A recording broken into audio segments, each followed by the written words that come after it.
Neste episódio, Diego Sommer entrevista Carol Cerutti, advogada e escritora, sobre o impacto da inteligência artificial no mercado de trabalho. Eles discutem as revoluções históricas do trabalho, o papel da IA na quarta revolução industrial e os desafios enfrentados pelos profissionais jurídicos diante dos avanços tecnológicos. Faça bom proveito.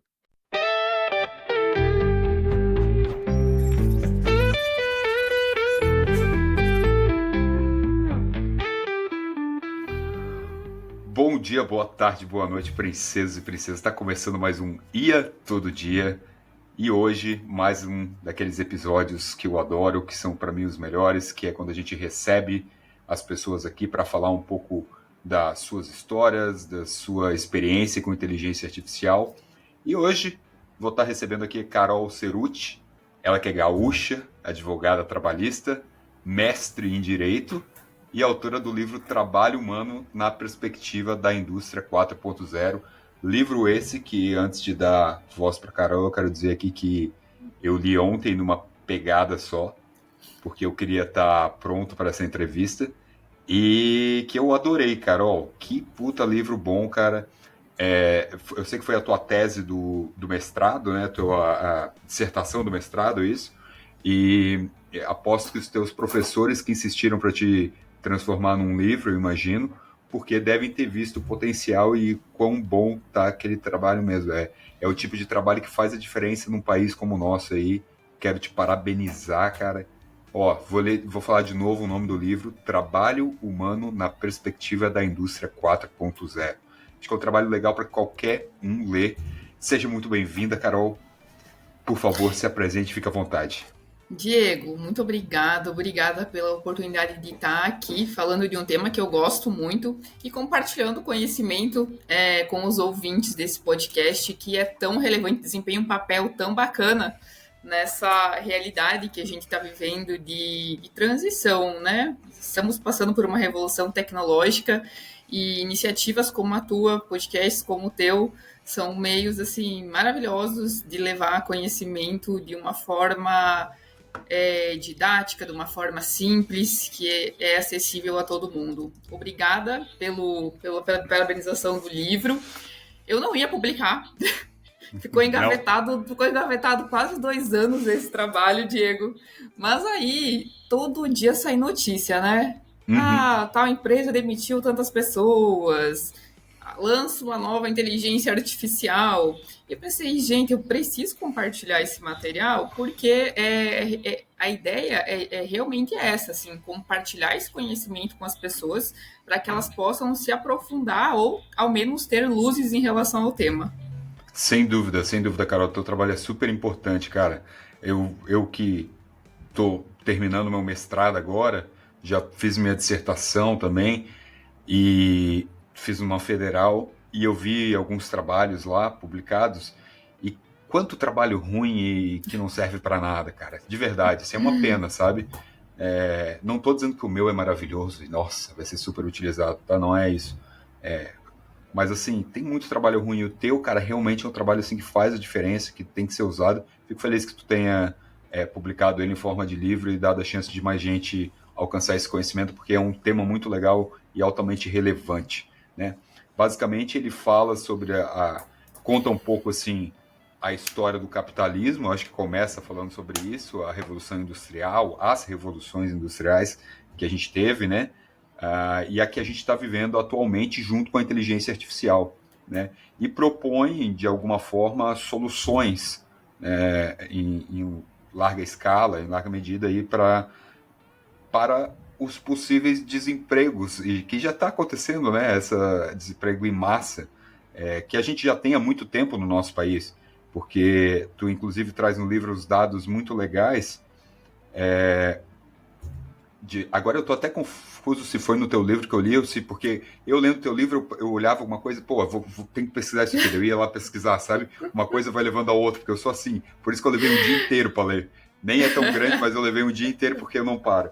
E aí eu li alguma coisa que, tipo, por exemplo, no Japão, mas eu acho que foi no teu livro mesmo, no Japão, existe a taxa de desemprego é muito baixa, né? A taxa de desemprego é muito baixa. Na Alemanha também, país desenvolvido.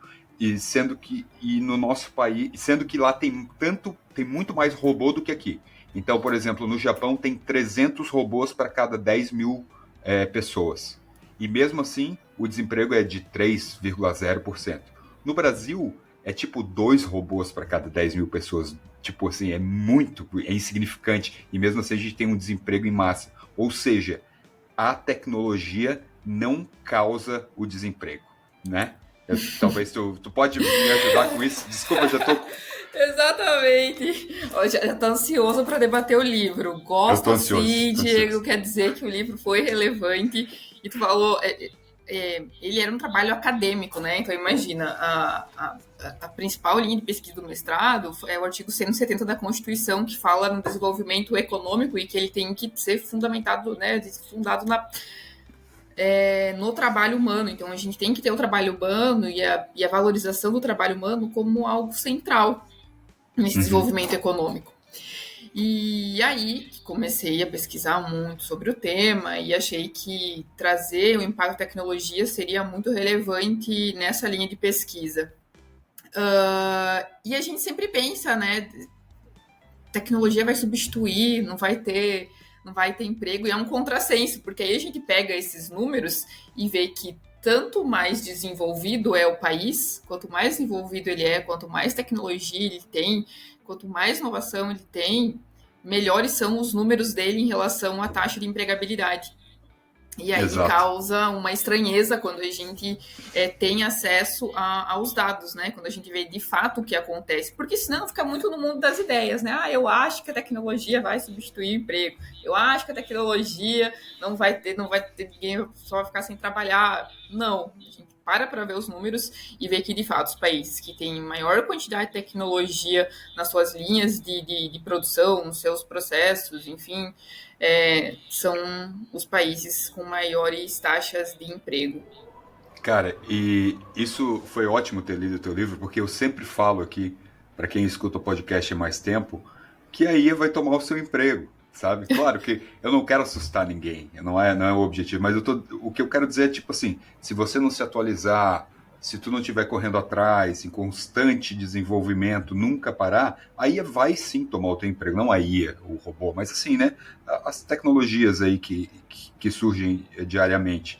E só que não é porque ela surgiu, é porque realmente a gente, como país, não tem um plano, né? E é muito fácil para um político chegar e colocar a culpa na tecnologia, né? É tão mais fácil chegar, não, porque esse desemprego é porque agora o Uber está mudando o seu esquema, ou porque agora surgiu inteligência artificial, ou por causa disso, é tão fácil, cara. E lendo o teu livro a gente fica muito claro que não tem nada a ver com isso, assim, e isso eu achei sensacional. Me deu uma luz até, eu vou ter que reformular o que eu falo aqui sobre a IA tomar o seu emprego, sabe? E agora tem uma base científica. Ô, Diego, imagina, esse é o teu selo. Você fala isso, olha, se você não estudar, você vai ser substituído pela IA. E eu falo que a gente vê muito hoje, né, no Instagram, enfim, você não vai ser substituído por uma inteligência artificial, você vai ser substituído por alguém que sabe utilizar a inteligência artificial. E aí parece que é uma corrida, né? Assim, é um ganha e perde. Ou tu corre, tu vai lá e tu ganha, e fica a gente para trás e perde, e tudo bem se esses ficarem sem emprego porque não aprenderam a utilizar a inteligência artificial ou não tiveram uma alfabetização TIC, que eu falo no livro também, né? Que é a alfabetização de tecnologia de informação e comunicação. Mas por que não a gente tomar ações, eu falo assim, tanto o Estado quanto a iniciativa privada, para que todo mundo saia ganhando? Por que tem que ter quem vai perder, quem vai ser substituído, quem vai ficar para trás? Perfeito. Né? E tu tocou num tema muito relevante, que são os políticos, né? Tu fala, os políticos falam que a tecnologia está substituindo. A gente está em ano de eleições agora, né? Tem eleições municipais. Será que a gente está preocupado, né, com o futuro do mercado de trabalho e, consequentemente, eu faço essa relação no livro estamos vivendo em um modo de produção capitalista, quer gostemos, quer não, quer a gente ache que é o melhor modelo ou que não é, mas é o que a gente tem hoje. Essa é a realidade. Essa é a realidade. Se é o que a gente tem hoje, é a partir do que a gente vai ganhar dinheiro para a gente colocar comida na nossa panela, através do trabalho. Então, é preceito básico, através do trabalho, que o restante das coisas irão se desenvolver. E será que a gente está de olho? E será que tem algum candidato falando das ações que eles vão fazer no âmbito da tecnologia? Eu duvido. Assim, ó, eu vou te confessar que eu só acompanho os da minha. Eu moro em Florianópolis, aqui, na grande Florianópolis, mas na verdade eu voto em São José. Mas assim, nada, não se fala nada. É engraçado porque eu assisti um debate, cara, e os temas do debate foram o seguinte: a guerra Hamas-Israel, foi a guerra da Ucrânia, ideologia de gênero. E, tipo assim, eu não tô dizendo que não são assuntos relevantes. Eu tô dizendo que numa eleição municipal eles não importam tanto assim, entendeu? Tipo assim, perdeu-se o foco, cara. Tudo virou uma disputa de ideologias de esquerda e de direita, e mais uma vez, sem fazer julgamentos, mas assim, não tem plano, não tem plano. É difícil ver um candidato realmente com plano municipal para lidar com tecnologia, com trabalho, com emprego, com educação, com qualquer coisa, sabe? Cara, eu não vejo muito futuro para esse país, infelizmente, pela qualidade dos nossos políticos. Exato, né? E assim, a gente fica falando, é a guerra do Hamas, enfim, é óbvio que, considerando, né, que a gente está em um cenário de globalização e que o que acontece no outro lado do mundo impacta diretamente o que acontece no nosso dia a dia, mas a gente tem a chance todo dia de fazer algo no ambiente em que a gente vive, no local onde a gente está. Então, o que estamos fazendo? Quais são as propostas? Exato. Né? Então, acho que é nesse sentido que tem que vir a nossa preocupação. Sem dúvida. Ô, Carol, mas eu nem comecei as listas de perguntas aqui, né? Mas a gente já sabia, né, que ia ser assim. Mas então eu vou mandar a primeira pergunta, tá? E você fique bem à vontade para responder da melhor forma que você achar. Você é advogada, né? É advogada corporativa. E como que a tua experiência nesse ramo influenciou a tua visão sobre o impacto da inteligência artificial no mercado de trabalho? Beleza. Eu acho que, primeiro, a gente é uma geração muito privilegiada por a gente estar perpassando essa transformação tecnológica. Então, a gente primeiro veio de não ter celular, aí a gente veio para o celular analógico, depois passa para o digital. Então, a gente vê essa constante transformação. E eu posso dizer que eu sou ainda mais privilegiada por ter estado dentro de uma organização corporativa nos últimos 10 anos e ter visto de perto o impacto tecnológico no mercado de trabalho, nas relações de trabalho, nas relações produtivas e as coisas acontecendo nesse âmbito econômico de fato. Então, assim, desde a porta de entrada, né, há 10 anos, as pessoas iam lá na empresa preencher uma ficha para se candidatar a uma vaga. Hoje, as plataformas, tem plataforma, por exemplo, a GUP, né? Que o pessoal anuncia lá uma vaga na GUP, o pessoal do Brasil inteiro pode se candidatar para uma vaga independente de qual local vai ser o posto de trabalho. Então, por aí já começo a ver o quanto é positivo o impacto da tecnologia, porque se antes tinha uma oferta de emprego num local específico, fechado para aquela região, hoje oportuniza que pessoas do Brasil todo possam ter acesso a essas oportunidades. Uhum. E trazendo aqui para a minha realidade, né? Eu trabalho, então, no departamento jurídico. Cara, 7 anos a gente passava, às vezes, 2 dias pesquisando todos os tribunais para saber se hoje estava com todos os processos no radar das audiências da próxima semana. E correndo, vai ter uma audiência lá em outro estado, vai ter que ver um preposto local para ir, deslocar, para comprar passagem, reservar hospedagem. Então, era um trabalho bem assim, envolvia muito, demandava muito trabalho.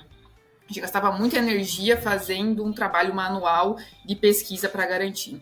Hoje, por exemplo, existe uma inteligência artificial que roda em todos os tribunais para procurar os compromissos que vão ter da próxima semana e não fica nada de fora. Então, a chance de erro, a chance de ter uma revelia, um prejuízo, acaba sendo muito menor. E são inteligências artificiais e softwares que são disponíveis no mercado para quem quer ter acesso. Uhum. E aí a gente vê também o próprio judiciário, né? Então, começou todo um trabalho de digitalização do poder judiciário. Então, antes a gente tinha um processo físico. Aí a gente passou a ter o processo judicial eletrônico. Então, hoje está tudo digitalizado. A pessoa pode ir lá e peticionar a qualquer hora do dia. Antes da pandemia, a gente ainda tinha as audiências presenciais. A pandemia acelerou em muito essa digitalização. Então, a gente vê hoje, né, as audiências de forma virtual, que primeiro também oportunizou um maior acesso ao judiciário. Então, porque as pessoas antes vou ter que ajuização e eu fui contratada, mas eu me mudei, né? Então, as pessoas podem ajuizar ação. Por outro lado, as pessoas que estão sendo demandadas têm um custo muito menor, porque não tem deslocamento, não perde tempo de viagem, chegar antes na audiência. Então, assim, facilitou demais. Eu só consigo ver a tecnologia com bons olhos. E aí, trazendo também para a esfera produtiva, assim, né? Mais recentemente, eu passei por uma divisão de negócios que tem muita tecnologia envolvida. Então, tem muitos processos que são automatizados. Mas aí, ao invés de ter o trabalho manual, tem a máquina. Mas precisa ter o quê? O operador da máquina, tem que ter o programador da máquina, tem que ter o mecânico da máquina. E eu pude perceber uma necessidade de mão de obra muito mais qualificada. Então, são fábricas com uma quantidade menor de empregados, com uma qualificação maior, e, consequentemente, se existe uma qualificação maior, uma remuneração maior também. Uhum. Então, melhora a qualidade dos postos de trabalho e melhora também a remuneração desses trabalhadores. E o nosso trabalho aí, enquanto jurídico em indústrias com essa realidade, né, com muita inovação, muita tecnologia, é um trabalho muito mais de afinar mesmo as boas práticas trabalhistas e em uma postura muito mais conciliatória, ao invés daquela postura do início do direito, né, que é de conflito, aquela postura conflituosa. Então, vamos conflito, vamos resolver aqui. Não, é uma postura muito mais conciliatória, acho que muito mais agregadora e que, cara, assim, só melhora as relações de trabalho como um todo. E no final do dia, acho que todo mundo sai ganhando. Perfeito. Baita resposta, Carol. Eu tenho, na segunda pergunta, na verdade, eu acho que de alguma forma tu até já respondeu agora, segunda, mas eu vou tentar fazer, se tu quiser complementar com alguma coisa, né? Você aborda no teu livro as revoluções históricas do trabalho, né? As revoluções industriais, aí sendo a primeira a produção em massa, lá no início do século XVI, XVII, por aí. Aí depois vem a energia elétrica no século XVIII. Aí no início do século XX começa a... Aliás, ali pela década de 70 vem a revolução tecnológica, né, que é a computação. E agora a gente está vivendo a quarta revolução, que é com a introdução da inteligência artificial. Seria, aliás, também, né? Eu acho que não é só isso, mas qual que tu considera ser o papel da inteligência artificial nessa nova revolução tecnológica, nessa nova etapa da revolução industrial que você comenta no livro? Assim, Diego, primeiro, que quanto... Mas no final, assim, que eu tinha acabado de fazer minha pesquisa, eu já estava querendo até mudar o nome de Indústria 4.0. E até hoje, quanto mais eu pesquiso, mais eu estudo e volto a ler sobre o tema, eu ainda tenho dúvida em relação ao termo quarta revolução industrial. Porque, para mim, para ser uma revolução, tem que ser uma mudança abrupta. Então, assim, estávamos seguindo aqui, deu tudo errado, vamos para o outro lado, entendeu? Certo. E são mudanças significativas que mudam o curso de alguma coisa. Então, cara, surgiu a eletricidade. Começaram a produzir muito mais, descobriram o aço, criaram as ferrovias, que aí as mercadorias passaram a circular de forma mais vultuosa. Internet na terceira revolução industrial, para mim, foi uma virada de chave. Uhum. Então, hoje, eu ainda tenho as minhas dúvidas, e eu sou muito humilde em falar isso, que eu tenho a minha dúvida realmente, se estamos diante de uma quarta revolução, e embora já tenha quem fale em uma quinta revolução industrial, ou se estamos diante de uma evolução da terceira revolução. Sim, não só mais uma etapa na terceira... na revolução tecnológica, digamos assim. Isso, porque a terceira revolução industrial foi a revolução técnico-científica e informacional, né? Então veio a internet na terceira revolução industrial. A partir da internet, a gente teve a globalização, porque teve uma conectividade em nível mundial, então a gente consegue saber o que está acontecendo do outro lado do mundo. E aí também a gente teve, falando ainda na evolução do capitalismo, né, a financeirização do capitalismo, então o capitalismo financeiro, com os bancos financiando as indústrias. O dinheiro passa a ser um produto e não mais o, né, que você ganha com juros e coisas assim. Exato, né? E financiaram as grandes indústrias, né, as grandes empresas. E aí a gente teve os conglomerados das empresas, que foram as multinacionais. Então, empresas gigantescas, muitas vezes maiores do que os estados onde elas estão instaladas, e que têm um impacto gigantesco na sociedade. Então, a gente vê empresas gigantescas utilizando tecnologia, e aí a gente percebe a possibilidade de aumentar cada vez mais a eficiência e ter uma maximização dos resultados. E surge em 2011, na Alemanha, na Feira de Hannover, a ideia, cara, se eu já estou usando tecnologia, por que não eu digitalizar tudo? E aí vem inteligência artificial. Inteligência artificial, eu acredito que seja um dos principais pilares da quarta revolução industrial, porque é ela que permite, né, a criação das máquinas autônomas, das máquinas inteligentes que vão fazer as atividades de forma repetitiva e não vai ter o humano, efetivamente, vai substituir o trabalho humano, que vai fazer leitura de código de barra, vai selecionar os produtos conforme o que ela foi treinada a fazer. Então, sim, um dos principais pilares da inteligência artificial da quarta revolução industrial, mas eu acho que só se chegou nessa conclusão de digitalizar tudo a partir ali de 2011, enfim, da inteligência artificial, por conta desse ganho que a gente teve da terceira revolução industrial em ganharmos em capital humano, porque se a gente está falando em empresas gigantes multinacionais, são empresas que têm excelentes profissionais, né, que têm um capital humano muito bom, muito desenvolvido. Então, tem muita gente trabalhando, gente muito capacitada e que vai conseguir desenvolver melhores produtos, ter melhores ideias, enfim, e somado à inteligência artificial, tecnologia, vai trazer o melhor resultado.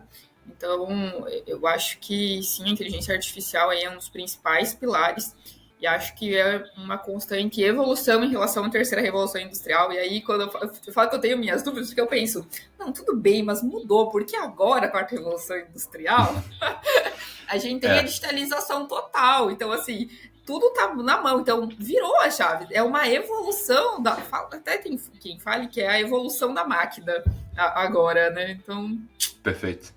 Estamos nesse cenário. E talvez até seja muito cedo para a gente entender o impacto, né? Em termos históricos, você só consegue analisar algo depois de 50, 100 anos. Alguns historiadores dizem que você tem que esperar pelo menos 200 anos para poder analisar tal fato, historicamente falando, e o impacto que ele teve, né? Então, assim, a gente está vivendo isso. Então, é difícil analisar e entender mesmo se isso é só mais um passo, né, normal, ou se realmente é tudo isso que alguns pregam, que, nossa, é tão importante quanto o descobrimento da eletricidade, né? Mas é legal, eu acho que tudo é válido, mas a gente só vai entender isso daqui a muito tempo. Talvez tu trouxe um ponto muito relevante, né?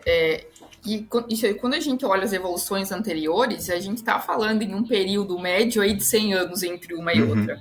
Exato. Então, estamos fechando esse século da terceira revolução industrial. Acredito exato. que sim,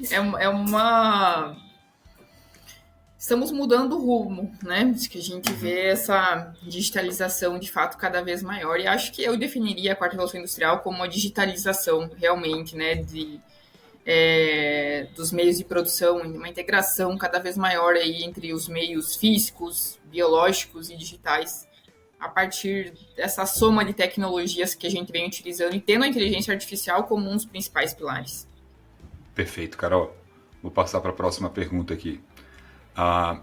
Agora um pouco mais até para o pessoal do ramo do direito, para os advogados aí, juízes, todo mundo que trabalha com direito está ouvindo a gente. Quais são os principais desafios que tu identifica para os profissionais desse ramo, do ramo do direito, diante do avanço da inteligência artificial no campo jurídico? Eu acho que o primeiro desafio que a gente tem é com os problemas oriundos das tecnologias. E aí, Diego, até viu o teu posicionamento em relação à regulamentação da inteligência artificial. Pode discordar, eu não tenho problema com isso. Mas assim, existe de fato implicações, tá? Então, por exemplo, uma coisa é proibir a utilização da inteligência artificial. E não vejo que é um cenário que vai acontecer, porque não tem mais como acontecer isso. Acho que estamos em uma evolução e um caminho sem volta. Mas tem problemas decorrentes da inteligência artificial. Por exemplo, e aí a gente já tem a própria LGPD, né, que é a Lei Geral de Proteção de Dados. Até que ponto os dados eles podem ser expostos? Até uma inteligência artificial pode ir? Quando eu preencho algum formulário, enfim, será que os algoritmos não estão atuando de forma discriminatória? Não estão discriminando alguém? Será que a inteligência artificial não tem algum viés ao selecionar, por exemplo, alguém para uma vaga de emprego, para selecionar alguém para ganhar alguma bolsa de estudo? Se a gente deixa na mão da inteligência artificial, a gente não sabe o que a inteligência artificial está utilizando. A gente não sabe quem treinou a inteligência artificial. Então, eu acho que tem um campo aí de regulamentação, mas a regulamentação que eu falo não é de proibir, mas sim de garantir a proteção dos direitos básicos individuais. Segundo, cartório. A gente está falando em Web3 agora, blockchain, contratos inteligentes. Como que fica o cartório tradicional que a gente conhece? Se eu posso utilizar um blockchain. Exato. Começa a se tornar irrelevante no final das contas, né? Não precisa mais. Entende? Só que é óbvio que, obviamente, que a gente não pode simplesmente sumir com eles assim, né? Não é assim que funciona. Exato. Então, assim, eu acho que tem um ramo gigantesco aí de direito, tributação em plataformas digitais, por exemplo. Quanta gente tá ganhando dinheiro com Instagram, com YouTube, enfim, muita tributação. Então tem, assim, muita coisa, assim, vai ter trabalho, hein? Porque o direito é uma matéria social, né? Que ele estuda as relações humanas, as relações da sociedade. Então, como a gente está passando por essa transformação, o direito também vai ter que passar, vai ter que se atualizar. Trabalho por plataforma. E aí, relação de emprego, não é? Por quê? O que tem que ser preservado? O que não tem? A gente está falando, por exemplo, que pode acabar a atividade de operador telemarketing, vai acabar a atividade de call center. E existe regulação específica para essas atividades. Como que vai ser regulamentada as novas atividades? Vai ter uma norma específica? Quem está trabalhando de forma remota? Sabe? Então, assim, Acho que tem muita coisa, são muitos problemas jurídicos para os operadores do direito resolverem, ter muito trabalho pela frente. E o segundo é em relação à utilização das tecnologias. Eu acho que, cara, a gente está com muita legal tech no mercado, tem muita startup de direito. Então, acho que tem a oportunidade para os operadores do direito desenvolverem mesmo as ferramentas, porque o trabalho do cara, do programador que vai fazer as ferramentas e tudo é imprescindível, mas precisa do conhecimento do operador do direito. Sem dúvida. Precisa saber qual é a dor do operador do direito, qual o programa que vai ajudar na rotina dele do escritório, do departamento jurídico, vai atender, não vai. Então, assim, tem uma própria oportunidade aí para desenvolver a tecnologia que vai estar disponibilizada no mercado. E, por último, né, é a utilização da tecnologia. Então, acho que ainda falta na gente, e eu me coloco nisso, né, um posicionamento proativo em relação às tecnologias, né, a gente utilizar. Então, não basta ter as tecnologias, né, a gente tem que, de fato, utilizar essas ferramentas.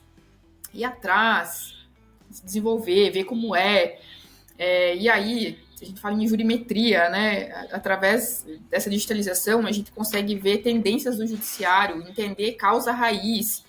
E eu falo que me coloco nisso, mas eu utilizo muito tecnologia, sabe, ao meu favor. Eu acho que, cara, só inteligência artificial, só tecnologia não vai entregar as coisas de mão beijada pra gente. Ela vai ser uma ferramenta para facilitar o nosso dia a dia e a gente poder atuar com a informação que ela nos traz. Ou a gente, né, analisar os dados que ela nos traz, enfim, e atuar a partir disso. Né? Vai trazer uma maior eficiência, de fato, no nosso dia a dia. Perfeito. Até deixa eu fazer um jabá já aqui, que semana que vem a gente vai trazer aqui um advogado e palestrante que fala sobre a aplicação específica, né, de inteligência artificial no ramo do direito. Então ele vai explicar como que pode facilitar a sua vida aí, né, algumas ferramentas específicas. Por exemplo, eu já escrevi alguma coisa simples, assim, tipo... Como é que é o nome daquele documento quando você pede para alguém te representar juridicamente? Uma procuração. Uma procuração. Você pede para o chat, eu tirei uma foto da minha identidade, uma foto da identidade da minha mãe, coloquei no chat GPT e pedi para ele escrever uma procuração. Só isso, eu escrevi uma procuração minha para minha mãe, com a foto, e pá, certinho. Fui lá no cartório, tudo. E eu estou dando um exemplo aqui ridículo, né, dos pontos, mas assim, tem muita coisa potencial. Você pode criar um GPT específico para lidar com o direito do trabalho e alimentar ele só com legislações pertinentes a isso.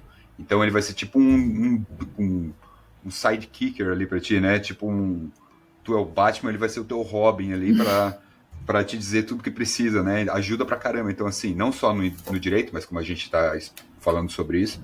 Então bem legal. Não perca essa entrevista, na próxima quinta-feira vai ser ele que vai estar aqui com a gente. E bacana. Já aproveitando... Não, imagina, Diego. A gente fala, beleza, o ChatGPT traz pronto. E eu acho que aí tem até, assim, uma democratização da utilização das peças, né? Porque, por exemplo, quem é do direito sabe que se digitar lá no Google, ele vai dar um modelo pronto de procuração. Mas a diferença é que a gente vai ter que adequar, fazer, mexer. E a gente é habituado a ver peças, né, repetitivas. Então, assim, existem advogados, infelizmente, que fazem Ctrl-C, Ctrl-V em todo o processo. Sem dúvida. E aí, assim, o ChatGPT não vai ser muito diferente, entendeu? O chat vai trazer a peça lá pronta, mas se o operador do direito não for lá... Não tiver o conhecimento. Não tiver o conhecimento de realidade, não tiver a noção do local onde ele está atuando, sabe? Trazer a humanidade ali para o dia a dia não vai adiantar a inteligência artificial. Perfeito. Deixa eu só mais um jabá. Não esquece de seguir a gente, dar 5 estrelinhas nesse canal, por favor, pessoal. Isso faz a diferença para continuarmos com este trabalho aqui, trazer esse pessoal maravilhoso, tipo a Carol aqui, para ser entrevistado.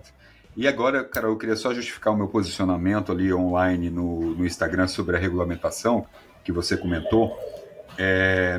Assim, só para deixar claro, eu não acho que essas ferramentas de inteligência artificiais têm que ser livres para fazer o que quiser, né? E tem muita gente que vai usar para fazer coisa ruim, infelizmente. Mas até o Caio, às vezes, o parceiro aqui de podcasts, ele dá um exemplo. Pô, mas daqui a pouco a gente vai ter que regulamentar a faca de cozinha. Porque tem cara que pega e mata a família toda com uma faca de cozinha.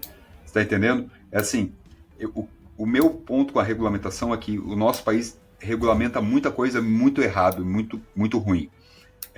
E a regulamentação, por exemplo, na Europa, teve a EU Act, que foi uma regulamentação de tecnologia, na verdade, não foi só de inteligência artificial, mas pegou principalmente isso, saiu recente lá, inviabilizou, por exemplo, o lançamento do Llama 3 lá, a Meta já saiu com toda a parte de inteligência artificial da Europa, a Apple não vai lançar a Apple Intelligence na Europa, e, cara, é a Europa, é o segundo maior mercado, terceiro maior mercado do mundo, né, perde para Estados Unidos e China.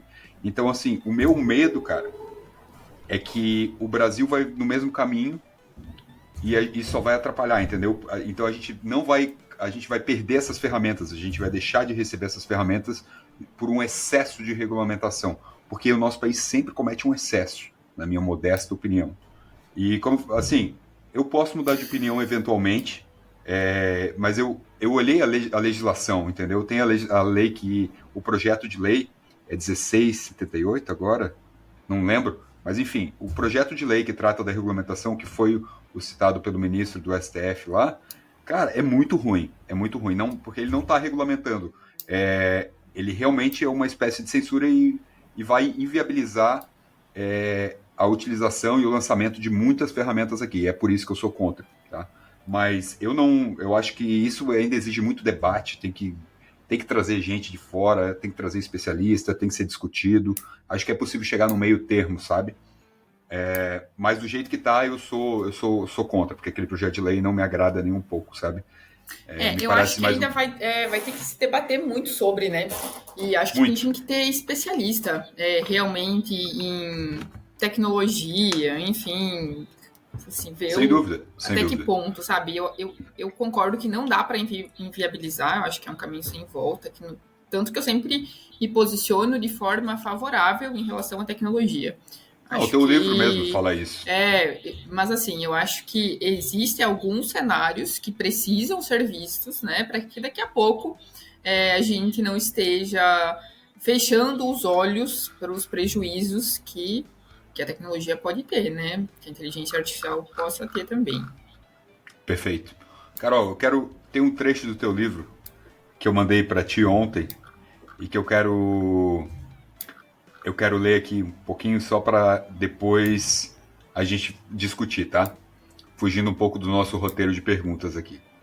Abre aspas. Embora o futuro previsível aponte que os empregos que exigem habilidades sociais e criativas, com tomadas de decisões e desenvolvimento de ideias, contem com baixo risco de automação, isso pode não durar. Profissões criativas também poderão ser automatizadas, a exemplo do escritor que pode ser substituído por uma geração automatizada de narrativas pela utilização de algoritmos. Assim, a tendência de automação e efeitos da quarta revolução industrial dependerão da localidade geográfica e tipo de indústria. Kaufman afirma que podem ser identificados dois consensos. As funções repetitivas / rotineiras e as previsíveis, ou seja, com histórico que permita gerar padrões, são fortes candidatas a serem automatizadas. E B, as aptidões humanas exclusivas são mais relevantes, como habilidades interpessoais e empatia. Quando foi que você escreveu esse livro, Carol? Foi entre 21 e 22. Na pandemia, né? Mais ou menos ali. Você vê, por que eu citei esse pedaço específico? Porque isso também me lembra um meme que eu vi no Instagram, que é assim, eu queria que a inteligência artificial lavasse a minha louça e a minha roupa enquanto eu escrevo minha poesia, e não que ela escrevesse minha poesia enquanto eu tenho que lavar a louça e a roupa, né? Por quê? Porque, cara, eu acho que o grande... De lá para cá, você vê como isso mudou.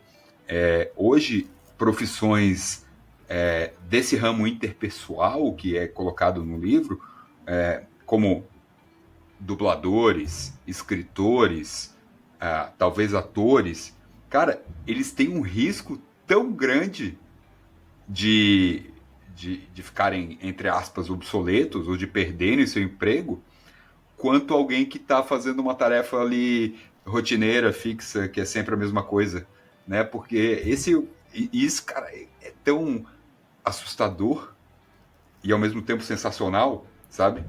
Porque ao mesmo tempo que meio que corre o risco de tirar o emprego de muita gente, ele também democratiza que todo mundo pode ser um artista. Você mesmo pode criar seus filmes, você pode fazer seus roteiros, você pode falar em inglês, traduzir, passar por...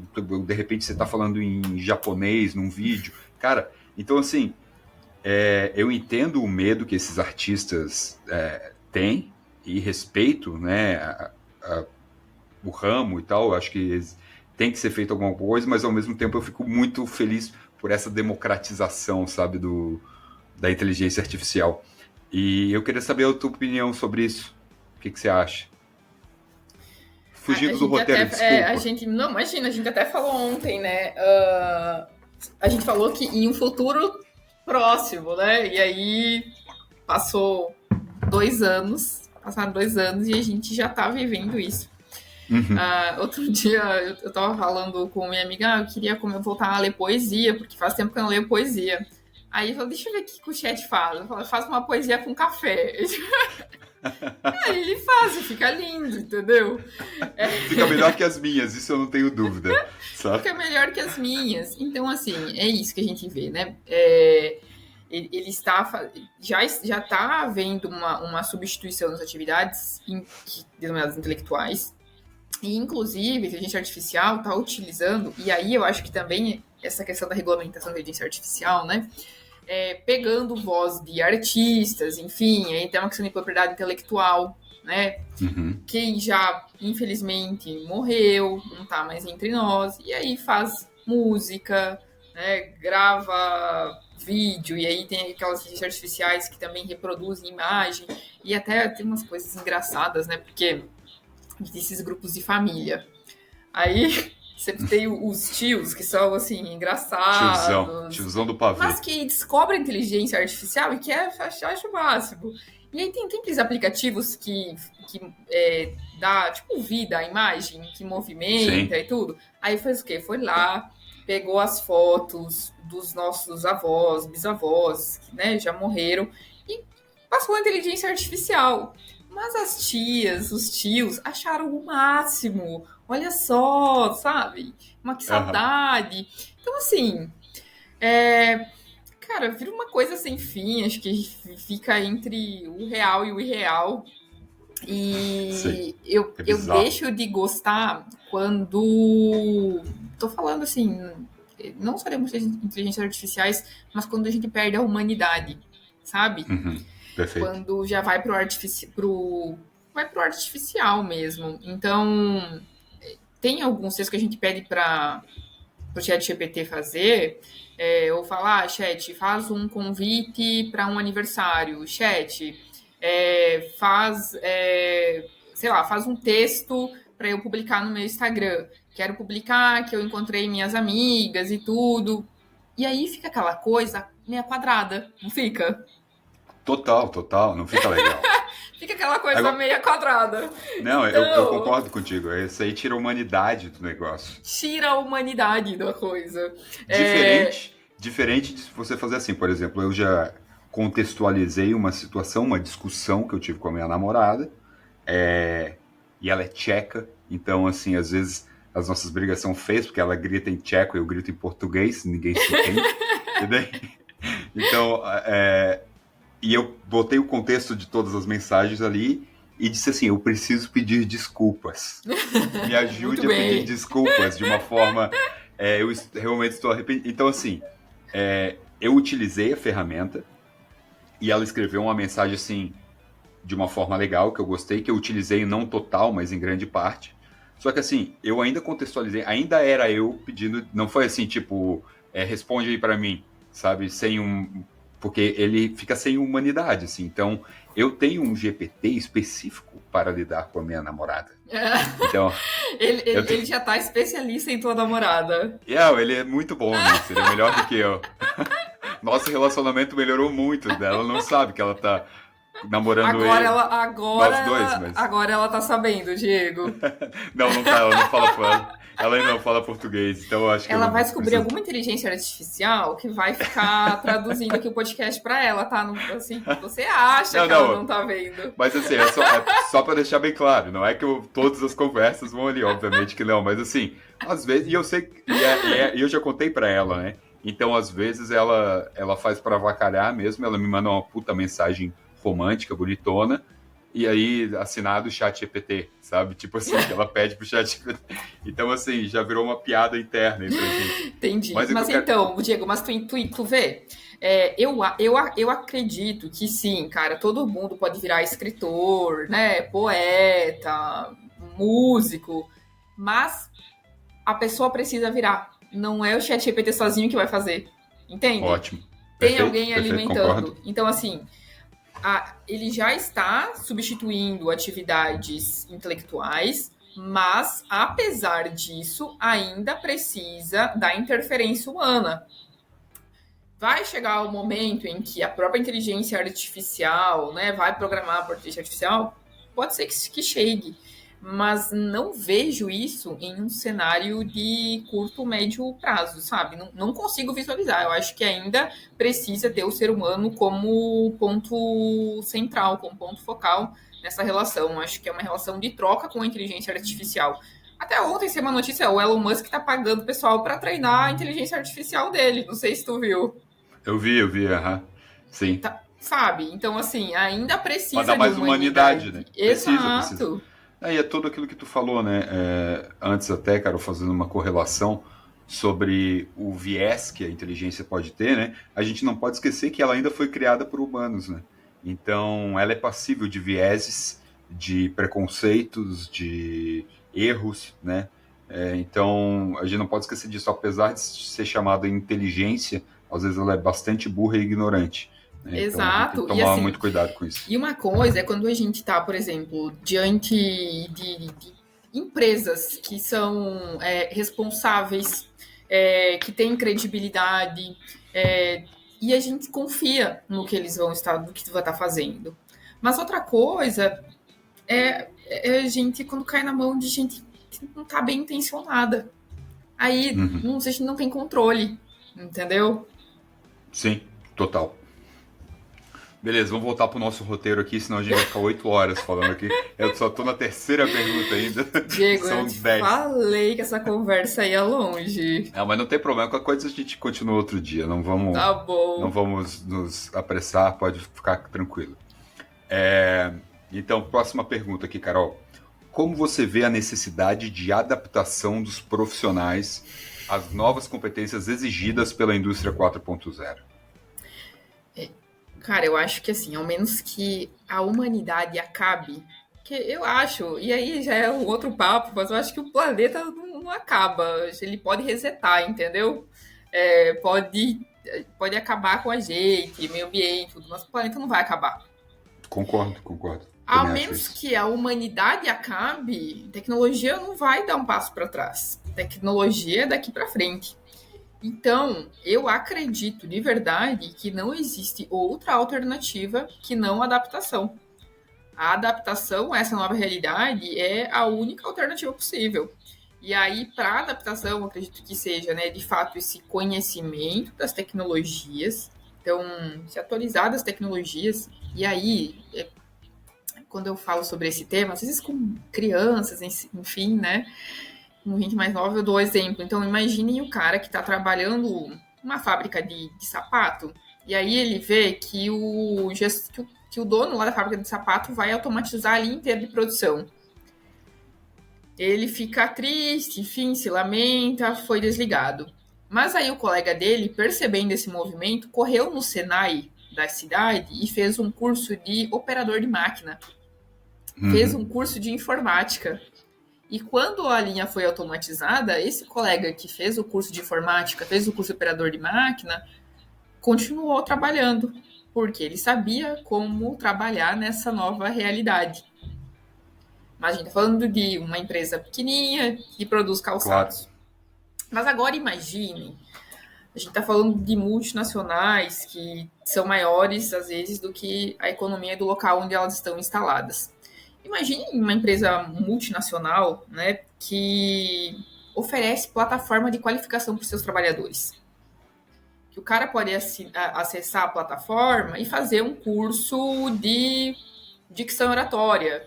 O cara pode fazer curso de relação interpessoal. O cara pode fazer curso de Power BI, enfim, curso de inglês, tudo pela plataforma de educação da própria empresa. Esse cara vai, se ele for desligado depois, ele vai sair qualificado para o mercado. Vai ser fácil de ele conseguir uma nova oportunidade no mercado. Entendeu? Então, a qualificação, nem todo mundo, e eu falo que uma das habilidades nesse novo cenário é a capacidade de aprendizagem contínua, mas nem todo mundo tem isso na veia, nem todo mundo veio com essa atitude, né?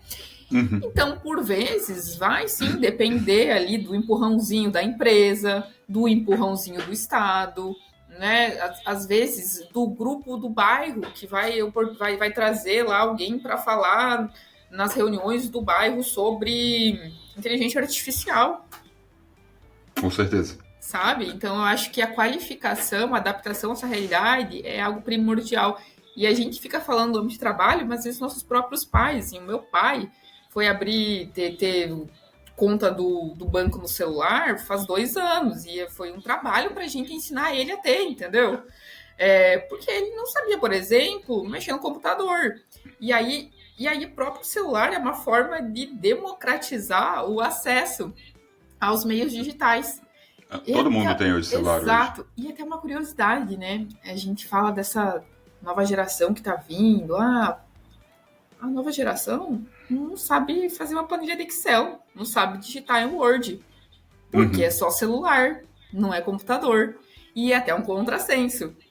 Então, Exato. Repensar realmente, né, como que está sendo a formação da geração que está vindo, como que está sendo a qualificação de quem já está, para que a gente possa deixar todo mundo apto a manter os seus postos de trabalho.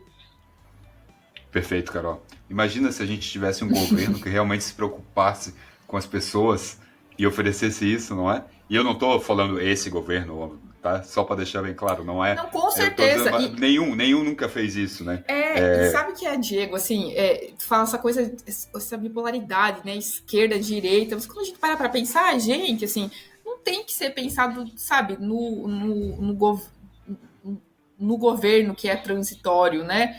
Mas pensando em políticas públicas que são, assim, para perpassar os governos, sabe? Exato, no pensando Estado, como né? Estado mesmo. Exato. É isso que eu quero dizer, assim, né? Se a gente tivesse um Estado que realmente se preocupasse, cara, e investisse nisso, que foi essa solução que aconteceu na Europa, no Japão, na China, né? E que a gente ainda não aprendeu, cara. Não aprendeu. Lá eles estão fazendo desde os anos 70 e a gente ainda está aqui apanhando e culpando as novas tecnologias. É triste. Às vezes, não sei, hoje eu estou com uma indignação maior com o meu país, eu não sei porquê, me desculpe. Espero que não tenha sido reflexo do meu livro, Diego. Não, de forma alguma. Muito pelo contrário. Então tá, Carol, eu vou te fazer uma última pergunta aqui para a gente encerrar. Eu não estou nem na metade das perguntas, mas eu vou chegar pelo menos na metade. E aí, se tu topar, a gente pode fazer um outro programa, outro dia, e continuamos a nossa conversa aqui, que está muito boa, está sensacional. Mas também não quero estender esse programa demais, senão também os ouvintes não vão ficar com medo de apertar o play. Se a gente demorar... A gente marca outro dia. Eu adoro falar sobre esse tema. Perfeito. Então, para finalizar, na tua pesquisa, tu identificou algum setor específico que esteja mais vulnerável aos impactos da inteligência artificial no mercado de trabalho? Eu acho que, assim, primeiro a gente tem que entender que a gente já teve setores que já estiveram vulneráveis. Então, por exemplo, vamos olhar para a agricultura, setor primordial, né? E quando a gente fala na Revolução Industrial, a gente fala, viemos do forrageamento, o ser humano saía procurando seu alimento, aí descobriu a agricultura, que ele podia plantar e produzir o seu próprio alimento, e aí se estabeleceu, enfim, depois surgiram as cidades. Aí, o cara que trabalhava na agricultura, os trabalhadores rurais, né, os boias frias, que trabalhavam, por exemplo, aqui no interior de São Paulo, nas produções de cana, foram substituídos por quê? Pelas máquinas colheitadeiras, pelos tratores, enfim. Essa galera foi parar nas indústrias. As indústrias começaram a ser automatizadas.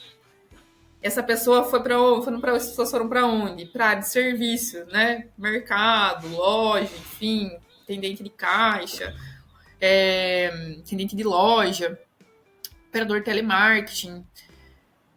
E agora a inteligência artificial está tomando esses postos de trabalho também. E agora? O que vai acontecer, né? Então, vendo uma tendência do que passou e pensando no que está acontecendo agora, eu acredito que aqueles postos de trabalho mecanicistas, os trabalhos que são repetitivos, são aqueles trabalhos que não dependem de empatia e de humanidade, são os trabalhos com maior chance de substituição. Tem o Harari que fala, nossa, sempre é difícil falar esse nome, Yuval Harari. Sim, o israelense que escreveu o Homo Deus. Isso, ele fala uma frase que é muito bacana, mas veja que eu tenho dificuldade. Também, o Sapiens Isso, também. Mas veja que eu tenho dificuldade em falar o nome dele. Mas ele fala Yuval Noah Harari. Isso, acho que é isso, perfeito, Diego. Mas o que ele fala? Entre preservar o trabalho e preservar a humanidade, a gente tem que preservar a humanidade. Porque alguns postos de trabalho não merecem serem preservados. Então, imaginar o pessoal que trabalhava em postos de trabalho degradantes, que de fato causavam algum prejuízo, risco de vida, enfim. Cara, esses postos de trabalho não tem por que continuar. Então, que bom que veio uma tecnologia para substituir esses postos de trabalho. E aí, vem logo que comecei falando, né? Quanto maior a tecnologia, melhor é a qualidade dos postos de trabalho. Mais qualificado é o trabalhador. Então, assim, os postos de trabalho que dependam de uma humanidade maior, de uma empatia, aí vai ter que vir a qualificação, né, da alfabetização TIC, de comunicação, de saber trabalhar com equipe multidisciplinar, de ter a visão do todo, de ter até o espírito empreendedor, aquele cara que eu falei que foi lá e fez o curso de operador de máquinas, por exemplo. Ele teve a iniciativa, o espírito empreendedor de fazer isso, né? Então, esses pós-trabalho que dependam de uma humanidade maior são os com menor chance de serem substituídos. Eu coloquei até uma pesquisa no livro de dois autores que fizeram um estudo com 700 profissões e classificaram as com maior chance de substituição. Tu até falou antes, era o atendente de telemarketing, né? Atendente de telemarketing. Número 1. Então, a gente tem hoje o tráfego pago, o chatbot. E assim, com a adaptação da indústria, teve a adaptação da forma de consumo, mas aí é papo para outro dia. Que o consumidor está no centro da economia. E aí, por que, sabe, eu vou ficar aqui tentando fazer o cara engolir meu produto, operador telemarketing, se eu posso fazer um movimento contrário de saber o que ele quer ir produzir, saber o que o consumidor quer ir produzir, né? Que é através da definição dos nossos dados. Então, o operador telemarketing é, de longe, aí, o posto de trabalho com maior chance de ser substituído, maior risco de ser substituído, e outras atividades mecanicistas que não dependam ali de uma análise maior, enfim. Tu lembra em qual posição que está o bombeiro? Não lembro. Não lembro nem se foi citado, tá? Só pra ver se eu começo a procurar outro emprego. Ô, Diego, mas... E aí, também, acho que é importante falar com o menor risco de serem substituídas, né? Na pesquisa ali que eu coloquei, não fui eu que fiz, eu citei essa pesquisa. Sim. Falava de assistente social e gestores de recursos humanos. Então a gente percebe, Legal. né, atividades de fato que dependem de uma humanidade e de uma relação interpessoal. Sem dúvida. Pô, show, Carol. Aliás, a gente falou do Yuval Noah Harari e, bom, eu já vou adiantar porque eu encomendei, ele vai ter um livro novo lançando agora em setembro, dia 10, chamado Nexus. E como, pô, eu já li todos os livros dele, eu gosto muito do que ele escreve, do jeito que ele escreve, né? E eu encomendei 2 livros, porque um eu vou fazer um sorteio aqui no podcast. Então, para quem está nos ouvindo, o sorteio é muito simples. Se você quiser participar, você classifica o nosso podcast aí com 5 estrelinhas e indica para 2 pessoas que devem seguir, pelo menos, o podcast. E tem que mandar um print de tudo isso. Todas as pessoas que fizerem isso, eu vou fazer o sorteio ao vivo, daí no Instagram, com um número para cada pessoa, e deixo o chat GPT escolher o número e a pessoa, e eu vou mandar esse livro novo do Yuval Noah Harari, que não é lançamento, vai ser em primeira mão. Eu fiz a compra pré-lançamento, vou receber dia 10 de setembro, então façam isso, você que está escutando o nosso programa aí, se quiser participar. Tá? Vou participar, Carol, também, hein? Espero que eu ganhe. Pode participar, com certeza. Carol, muito obrigado, tá, pela tua participação, cara, foi sensacional. Esse já é o programa mais longo da história deste podcast. Passamos de 1 hora agora, neste momento. Mas quando a conversa é boa, a gente nem vê o tempo passar, isso é muito bacana. Obrigado mesmo, cara, mais uma vez, parabéns pelo teu livro. Eu já falei, se vocês... ou leiam, porque eu acho que vale muito a pena. Quer passar as tuas redes sociais, Carol? Contato? Sim, meu Instagram, de vez em quando eu gravo conteúdo sobre impactos tecnológicos, @Carol com 2 L's, Cerutti com 2 T's. O livro, eu vou até passar o link depois, Diego, se você quiser também, pode compartilhar na descrição do podcast. Enfim, ele está disponível, está no site da Dialética, que foi editora, está na Amazon, Google Books, tem várias plataformas. Show, vou compartilhar sim, pode mandar que eu coloco mas ali. Beleza. Tá na descrição aí, pessoal. Quem quiser adquirir, só clicar. E, Diego, mais uma vez, muito obrigada. Acho que é isso, né? Quando a gente gosta do que a gente fala, não vê o tempo passar, então foi um bate-papo mesmo. Me diverti bastante aqui nessa tarde. Quero agradecer que bom. Pela sua companhia também, foi muito, muito bacana. Obrigada, viu?